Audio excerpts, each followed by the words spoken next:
Hey guys, welcome to episode 16 of Dash and Holmesy Take Your Hearts. I'm one of your hosts, Dash, along with my co-host, Holmesy. Hello. Bruh. Bruh. Bruh. I'm doing good, how are you? I'm well. I'm glad to be back talking about Persona 5. Yeah, Persona, man. Anything about Persona in general. It's just good, you know? It's refreshing. Well, technically, it is the land of Persona 5, the lore of Persona 5 that we're going to be talking about today. Mainly due to the fact that we're talking about our reactions to the Scramble trailer that we just viewed before recording this, and we're going to be talking a little bit about the Royal as well. So it's definitely going to be interesting. Guys, if you didn't know, this is Dash and Holmesy, our tri-weekly book club inspired gaming podcast. So Holmesy and I are currently sitting down actually playing Catherine Full Body, but today we're revisiting Persona 5, the lore of Persona 5, and talking about Scramble and the Royal. If you like that, we're going to come back to Persona at some point next year as well and continue to take your hearts with the Scramble. But make sure right now you follow us on SoundCloud, iTunes, and Spotify, where you can give us those cheeky 5-star ratings, and also over on dashgamer.com, where you can see more Persona 5 content. I'm sure I'm going to be posting a shit ton of it as we go anyway. Absolutely. Yeah. Holmesy, so we just came off watching the Persona 5, the Scramble trailer with the English subs on it as well. So let's talk a little bit about what we saw. And mainly because the one thing I want to point out is that this isn't your traditional Persona 5 title, RPG title. This is what they call a mouso game. Are you aware of mouso games? No. What is mouso? Mouso? What does mouso stand for? So it's like it is an RPG, technically an RPG, but it's an open realm hack and slasher fighter. Have you ever experienced any of the Dynasty Warrior titles at all? No, but looking at the comments in the video, I have seen that being referenced a few times. So yeah. It's developed by the same people. I think it's been developed by W Studios, who do mainly the Warrior titles as well. So it's definitely going to be something that's way different to what you experienced within Persona 5, I should say. But from what we gathered with the title, I guess it's going to be half what we experienced in Persona 5 in terms of just going through Japan and everything else, but also brings in elements of kind of like what we did have in Persona 5, like jumping on enemies, ripping off their masks, and then entering battles and baton passes and then final blows and final, Yeah. What were your first impressions actually viewing this altogether? The biggest thing for me is live combat. I very much like the games that I play are all obviously it's live and not turn-based and all that kind of stuff. They're usually the vast majority of stuff I play is like that. So not to say I didn't like Persona 5 and the turn-based stuff and playing that and everything be very timed, but being able to free roam in combat, walk around, attack at will whenever you want, and do things literally just reactive and on the fly. I'm pretty excited to play Persona in that kind of space as opposed to doing turn-based stuff. I'm excited for it. So I will ask you, because you're a big Pokemon guy. Yeah. And I'm pretty sure we've brought this up before when we were doing the main series. What kind of did it deter you at all from being turn-based originally, or were you happy with the turn-based combat that you were presented within Persona 5? I still don't mind turn-based combat. I think one of the first games that I really kind of got into and enjoyed. Obviously, Pokemon's Pokemon. It's been turn-based from the start, and it's always going to be turn-based. Disregard what's the fighting game for Pokemon again? I can't remember what it's called now. The Tekken one. You mean the Pokken tournament? Yeah, Pokken tournament. Yeah, disregard Pokken tournament. That's obviously not turn-based. No. But yeah, look at. I think it was Final Fantasy 13 was the first game I played that was turn-based where I was this is really, really good. And they had it timed. They had it different where it was almost it was turn-based, but there was a countdown timer thing as you did your turn. Right? It was you could sort of it was still turn-based, but there was a timer to countdown when you could attack still. So that was really cool. I do like turn-based games still. I don't have this. I'm not opposed to playing them, but I definitely find playing a game that's live combat more interesting and engaging, I guess. You need to be alert at all times. Otherwise, if it's oh, okay, it's my turn now, I can sit here and chill and relax and plan out my next attack, whereas you got to do that like live in obviously in live gameplay. Yeah, exactly. It's not it's not a strategic, obviously, live gameplay. You're just jumping in and pretty much with the Muso games that we're presented with, like pretty much the Warrior games. You're presented with like a myriad of enemies just surrounding you. And I've noticed in one of the screenshots actually, and you're saying that there's one in the fight that you're having in the trailer, and he's in the city. Well, Joker's in the city, and he's just like the map is just red dots all around him, like everywhere. Yeah. So I especially love the fact though that when you're in battle and engaging with the enemies, you're not alone. Pretty much what was presented in like different Dynasty Warrior games as well. You still have your party with you, and you obviously have the Phantom Thieves with you. And one of the things I noticed though while the trailer played was baton passes. I don't know how that's essentially going to work unless it's like switching mid-battle and you're able to actually play as Ryuji, or like the rest of the Phantom Thieves. That's actually really cool.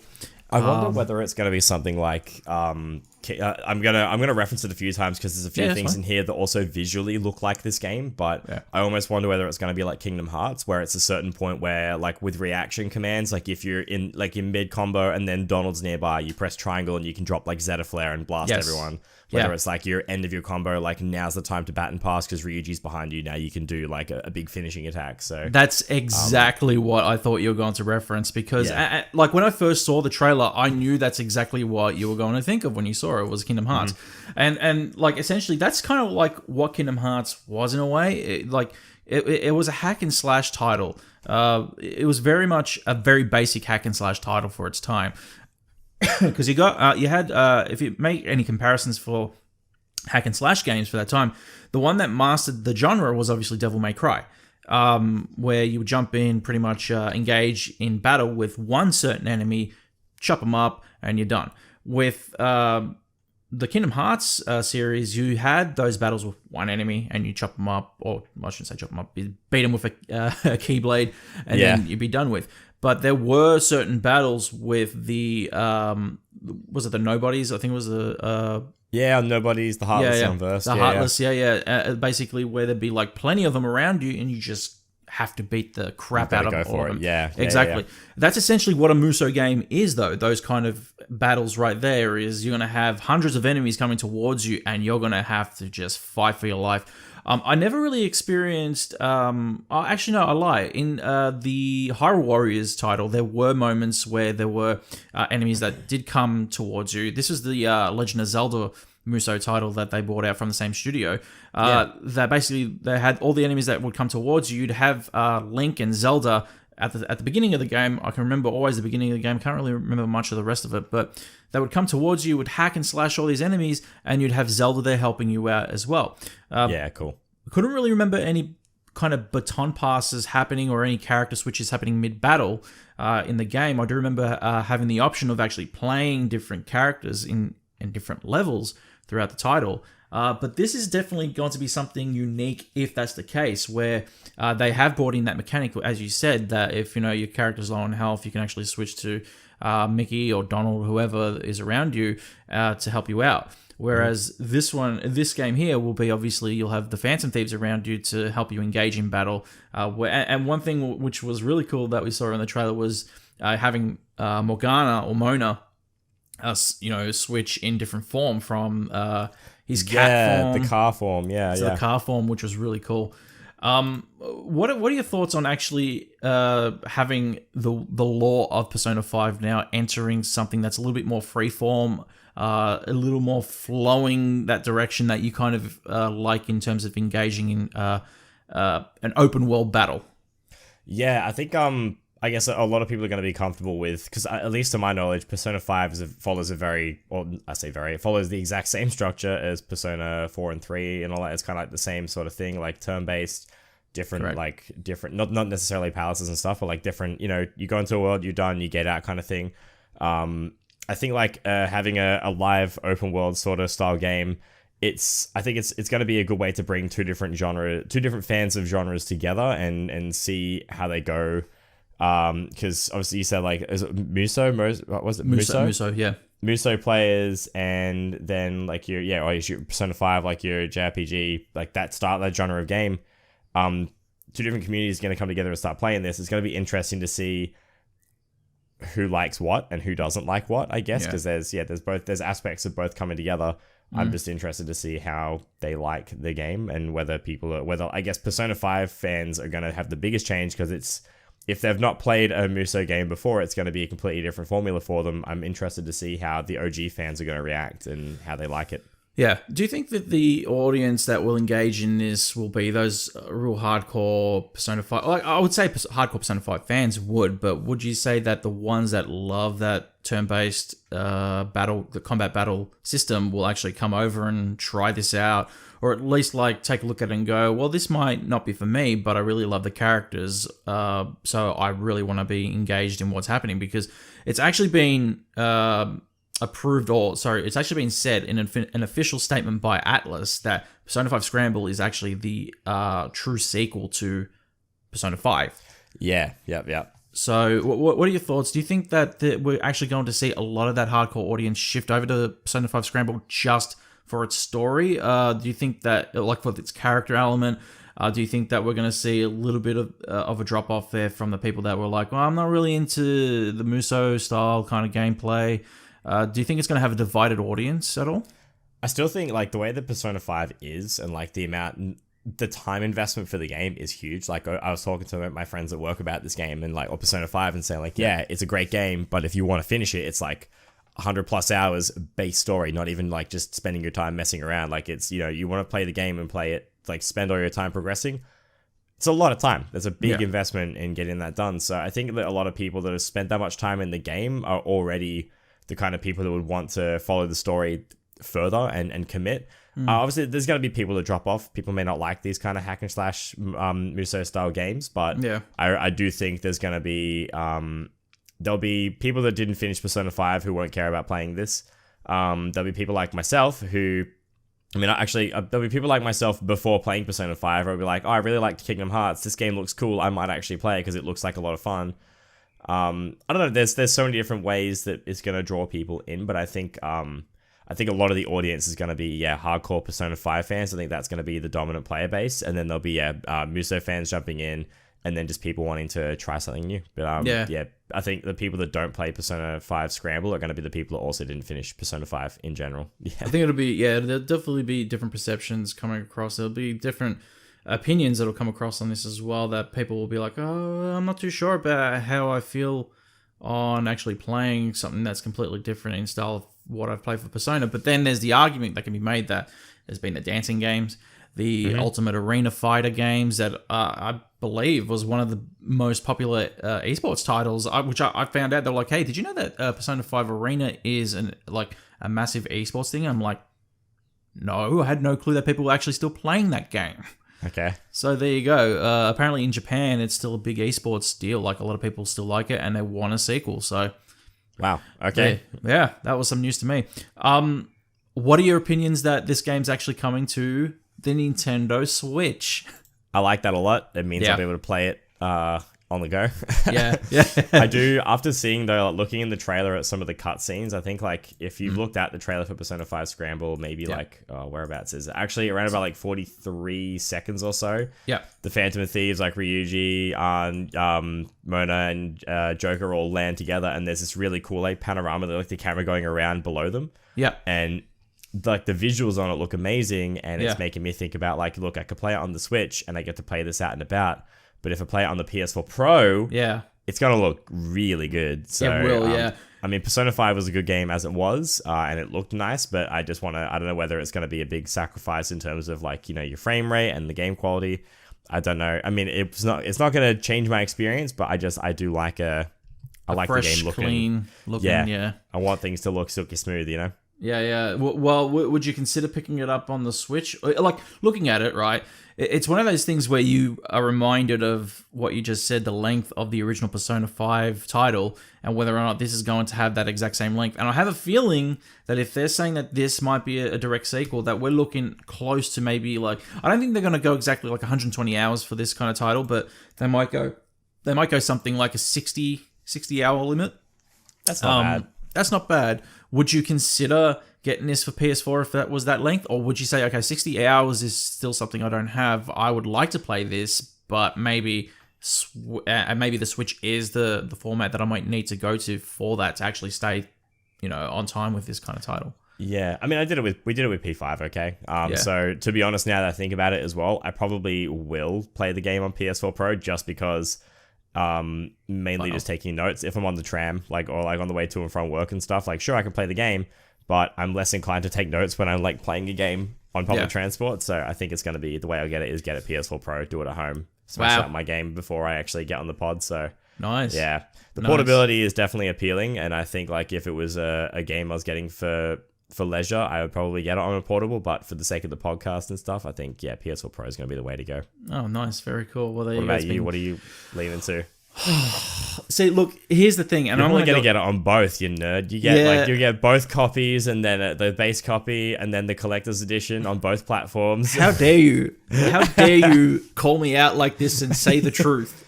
yeah, there you go. It's the truth. Yeah. Well, look, I mean, I already spent $120, I think it was, for Persona 5 The Royal in Japanese, and I don't understand a lick of it. Yep. And that's something I'm going to get into in a second. But there's a good chance that, I'll probably end up getting it on both. But I'll probably end up getting the Japanese version on Switch, just to experience it first, just to see what it's like. Yeah. Just to see what the gameplay's like, the frame rate and everything that you just mentioned.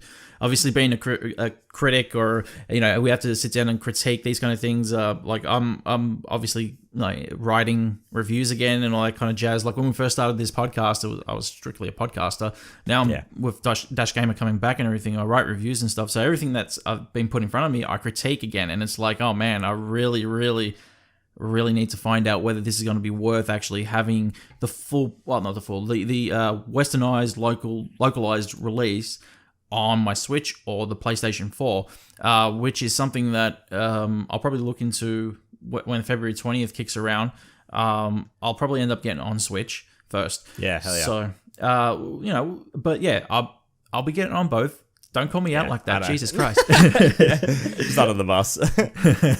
That's all right. You know me too well. But I think if anything, what we've been presented, I was about to say today, it was actually last week. What we've been presented here is definitely going to be something that's interesting, especially that appeals to, for me, when I see it, I'm like, God damn, this is going to be awesome. My first reaction to this was, I was in heaven when I first saw it. I was like, man, this is exactly what I wanted. This is not the same story that we've been given beforehand with just some touch-ups or anything like that, which once again I'll get into the Royal in a second, but this is a brand new story. It's something that I'm going to absolutely fucking adore, because we're getting the characters that we absolutely loved from the original release into a brand new storyline, which was something that, there are games from the past or franchises, that I should say, current franchises that have their separate lore for each release, and one of a great example of it is the Grand Theft Auto series. I believe that their best storyline in terms of each release has been number 5. And I've always said that if they ever release another Grand Theft Auto, they have to have those 3 main characters come back and do a sequel, and I put that in quotation marks, a sequel. So it'd be like Grand Theft Auto 5 Part 2, because the story that they presented, I believe, moving on from Michael, Franklin, and Trevor would be a travesty, because what we were presented there would just take that franchise into another level if they brought those characters back again. But with each release of Grand Theft Auto, they refresh the whole format. They bring it to a new place, and there are parts of the game where they're like, okay, we'll reference Vice City, or we'll reference San Andreas into the game, which obviously they heavily reference San Andreas. It's based in San Andreas in the game, but it's just that those 3 centralized characters within the title, those 3 protagonists, really kind of, I believe, propelled the Grand Theft Auto series into another level. Whereas with the Phantom Thieves in Persona, in the series, have revolutionized this franchise to another level, actually pushed it, propelled it. Because, not to say that Persona 4 wasn't revolutionary for the series, it really was. I believe that people are actually connecting more with the characters that we're being given now than what they have in prior releases of Persona. Yeah, so it's just there's a certain storyline, certain lore that pushes and propels the series, and I believe that Persona 5 has done that and has like gone leaps and bounds beyond what other entries have in the past. Like their pinnacle game, yeah. Correct. Yeah, it's pushed it and had even just casuals like yourself, like other people that talk to me about it say, man, Persona 5 is freaking amazing. I might go back and try out Persona 4 and everything else because I really haven't heard of the franchise before Persona 5. It says something. Yeah. So, I'm definitely keen on, especially because this is a unique spin-off for the franchise. They've never done something like this before, and certainly going to be somewhat intriguing. To say the least, yeah. And it's canon. Like, it's good that it's not just like a random spin-off by like other like developers that have just been given, I guess, rights to publish a game, but it's like, oh, none of it's actually part of the story. It's just someone making like, here's your favorite characters. Now they can go and fight with things. Exactly. I'm glad that this is like a proper story spin-off and not just like just like a random game, a random entry that someone's just kind of been like, here you go, here's the rights to our characters, have a bit of fun, but it doesn't actually mean anything. Exactly, and that's always a risky move to give other developers and other studios, other publishers, rights to characters that they don't technically own or have, and they're just writing crap. I believe that like Atlas overseeing most of this, which they are, which is great, overseeing most of the production in this, as well as half development for the title, will make this game feel like a Persona 5 title. Will make it feel like a Persona title, a Persona 5 title to say the least, with that mouso element within it. So yeah, definitely will be interesting when we see it in February, dude. Let's talk about the Royal a little bit now. I don't know a lot about this game. No, so you haven't actually you've seen the trailers though, yeah? I have, but it was a long time ago. Yeah, it was a while ago, so I don't recall everything that is in the Royal. That's okay, because I think we discussed this, back at episode 15, which I'm pretty sure was our Royal special. You got to see the trailers, you gave a quick reaction to those, so for anybody who wants to know Holmesy's reaction, go back to episode 15. But essentially, I'll give it to you straight. I purchased the Royal, and I played it right on launch, 2 a.m. Australian Eastern Daylight Savings Time. I stayed up 2 a.m. I was like, I really want to try it. I want to see what's different about it. I want to know everything about this. Yeah, this is all with that new girl that we see. Yeah, correct. Yeah. Kasumi Yoshizawa, I think, is her name. Might be hitting it right on the mark there, just from memory. But playing it, I will tell you this, that if you've played Persona 5 Vanilla, as they're referring it to now, this might be... It might be interesting because the amount of hours that I've put into Persona 5, it says, okay, I'll put it this way, without me knowing what Persona 5 is about, if I didn't do any of the hours that I have into the regular Persona 5, I probably wouldn't know what I'm doing right now with this Japanese release, because it's completely Japanese, there is no English subtitles, there's nothing. Like, there's no guidance, nothing. If you don't know Persona 5 at all, like the back of your hand, like I do right now, you'd be lost.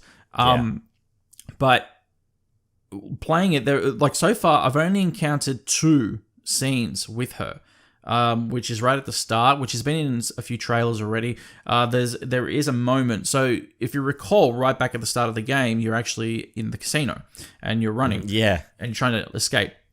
They've changed it up a little bit, so there is a scene where you actually run up the stairs as you're hiding, just after you're hiding from one of the security guards as he runs past you. And you run up those stairs, and then there's like a new scene where there's some scaffolding at the top. It's hard to explain, but once you see all this happen, you use your new feature, which is the hook blade, which wraps around the scaffolding, and you're able to just basically get yourself to the top of the scaffolding. You run through these doors, and then there's an action sequence where you're introduced to this new character. We don't know her code name yet. Which is quite interesting. But she helps you out with a battle to begin and understand some of the mechanics of the game. If you're fresh into the Persona 5 series, you're basically understanding. So this is a great way to enter Persona 5. If you have not played the original, I would probably recommend waiting. This is like saying, okay, you're playing Persona 5, but you're also playing the Adage. It's also almost like what you're doing right now with Catherine Full Body, Holmesy. Yeah. Like if somebody came to me and said, should I pick up Catherine or Catherine full body? You pick up Catherine full body. It's now the full experience. Yeah. Which is a shame because, like, in a way, it spoils. You've kind of spoiled yourself playing Persona 5. And it kind of makes me think, man, we've kind of done this podcast now a year too early or so, because I would have said to Holmesy, play the Royal instead. But from what I have played of it so far, there are two things I'll note. The game is polished. They have completely redone the graphics on the title. It looks brand new. Like, it feels like a new game as well. Like, I'm not going to go and tell you that it's completely new. It's the dialogue's different. I actually used Google Translate on my phone. I took some photos and snapped it just to see if any of the dialogue was different from what we played in the westernized and localized version of the title. It's the exact same. But there are new graphics. There's a polished feel to the game. It feels smoother. It feels better to play on a PS4 Pro as well. Because if you remember, I mentioned this, Persona 5 was actually a PlayStation 3 release. It was actually just redone for PlayStation 4. Yeah. But the game actually plays way better now. Load times are different. It's a lot faster. So, like when the calendar drops and you get the date, it's almost instantaneous. Okay. Yeah, but in terms of storyline, the only thing that I've gotten so far that's been different is that with the introduction of this new character, it seems like there's going to be a period or a point that's pretty much injected into the game that spins this out of control, and the story actually takes a turn. Spoilers ahead from what I'm reading, there is going to be a part of this story that is going to be completely unexpected. Like, if you've played Persona 5, there's going to be a certain point where it kind of diverts from what you understand from the original. So it's almost like an alternative universe Persona 5 that you're going to be entering. Yeah. So that's all I've gauged from it, dude. But I'll tell you, it's certainly interesting from what I've played so far. Yeah, I mean, a lot of the comments I'm seeing on this, like looking at the YouTube videos too, it's like, what I think my favorite one. Let me go back and find it. Yeah. Give us a sec. That's right. There we go. Yeah. Atlas. So how long do you want to make Persona 5? Sony. Yes. Just like an even longer. I already thought Persona 5 was long enough as it was. Like, it was a huge game, but yeah. Well, that's what I mean though, because Atlas have come out and said it's no longer than the original. It's not. It's not longer than they said that, hey, there is a ton of brand new content in this game, but it's not longer than the original. And it's like that, and that's what I mean. So you could be like, if you've, from what I'm hearing, you can play both versions of Persona 5, and it's like, okay, I am in Kamoshida's Palace right now. Like, I'm halfway through Kamoshida's Palace right now. I've experienced two things that are new. I won't mention because that's big spoilers. Yeah. But there are two things that I've experienced so far that have been brand new, which is awesome. But from what I'm hearing, there is a certain part of this, at least halfway through, where the story kind of takes there's a fork in the road. So it's either there's an original, you take the original plot line, or you go the brand new direction. And if the brand new direction leads me to a new palace, hey man, I'm going that way. Yeah, absolutely. What is different? Go the different way. Yeah, obviously. And we have seen snippets where there is a brand new palace. Like, we've seen that in the trailer. There is a brand new palace. We actually, and we've discussed this, we team with, oh, Jesus Christ, what's his name? Jesus Christ, I'm forgetting his name. Pancake Boy. Akechi. Jesus, you remember the name and I didn't. Pancake Boy. Pancake Boy. Yeah. We team with Akechi in his black mask. Yeah. Which is confusing. So we've discussed this. Like, there have been theories of how this might be. There's been the theory that this might be a dream state universe. This might be like a dream state, a cognition that we're entering. Mm-hmm. But there's also almost like literally the whole story is like, it was all a dream. Now let's get back to the real Persona 5. Right. But there's also the chance that he survived the gunshot. Well, we didn't even know which one got shot, right? That's right. Yeah. So this could be past Shido's arc. This could be actually be in between Shido's arc and the final encounter near the end of the story. Yeah. It's quite interesting that we're teaming with Akechi here and we don't know what the fuck's happening. absolutely don't know what the fuck's happening. It's great though. I love it because I'm just excited for more Persona games, to be honest, man. Yeah, man. What we also discussed the other day as well. There was a piece of dialogue that I just encountered, and I messaged you about it because the dialogue read that this is about Futaba not being Sojiro's biological daughter, and the discussion was with when you have this discussion with Sojiro after you actually find out about Futaba living in Sojiro's house, is that he says there was no father. There never has been. And then he goes, well, technically there was a father, but she never spoke about it. Or this is Wakaba. She never spoke about the father at all. Yeah. And she gave birth to Futaba as a single mum, and she raised her as a single mum. But yeah, there was no existence of a father. I never heard of him. She never spoke about him or anything. Something sparked in my head at the time. Wakaba was working closely with Shido the whole time before she committed suicide. And then I messaged Holmesy. I'm like, holy fuck, dude, I think I just figured out something. And this might be a case in the Royal that we don't know yet. And I said to Holmesy, I said, could we see a case where Shido might be Futaba's father? And yeah, this is something that has kind of been brought up in my head, like, oh shit, I might have just stumbled across something that might be a spoiler in my own mind. What do you think of that? It'd be pretty sick if, like, I mean, it's not like, obviously it's not a good thing because Shido wasn't a good person, but no, it'd be it'd bring even more justice to finishing the Persona 5 game in general and just like knowing what you've been able to achieve. But it's also really sad for Futaba if that is who it was. Yeah, it'd pretty much be. Yeah, it definitely. I mean, we've already seen, spoilers again, we've already seen that the case with Fukechi being Shido's son, so it's definitely something that's going to be interesting. Yeah, and that means that Akechi would be Akechi would be they'd be step siblings. Yeah, step siblings. Yeah, interesting, very interesting. Oh well, there you go. But yeah, that's basically been my experience with the Royal so far. We'll come back in a few months and talk about it again when probably the Westernized release will be out in March. So that's what it's rumored. And we'll probably far away.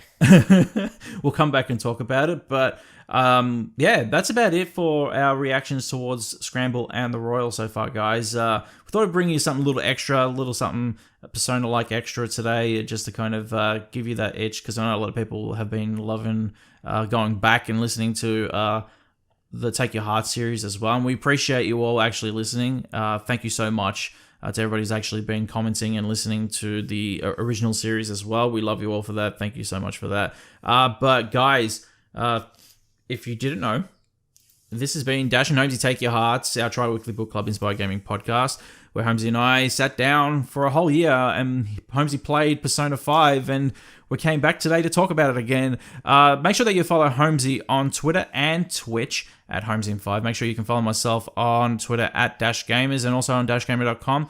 You can follow the show on SoundCloud, iTunes, and Spotify. You can give us those cheeky 5-star ratings. But yeah, also make sure that you catch us on DashGamer.com for more Persona 5 goodness throughout the year. Holmesy, thank you so much for sitting down and talking about Persona again with me. My pleasure, my dude. It's good to be back talking about it again. Exactly. Yeah, we'll come back as I said, we'll come back in a few months and we'll talk about Persona 5 the Scramble, or Scramble, I should say. Persona 5 Scramble, the Phantom Strikers again. When I do have it on my Switch in Japanese and everything, and I might even head down to this boy's house with my Switch and have him have a bit of a toggle with it to see what he thinks of it and everything, and we might talk about it a little bit when it does come out. But for now, guys, thank you so much for listening. Make sure that you catch us with our Catherine series. Go back and listen to all our other series, our Kingdom Hearts series, our Kingdom Hearts episode, our Wolfenstein episode. But we'll be back in the next 2 weeks with probably our finale of Catherine Full Body, because Holmesy seems like he's about to finish it. Pretty close. Yeah, pretty close, yeah. But guys, thank you so much once again. And this is Dash and Holmesy out. Bye-bye.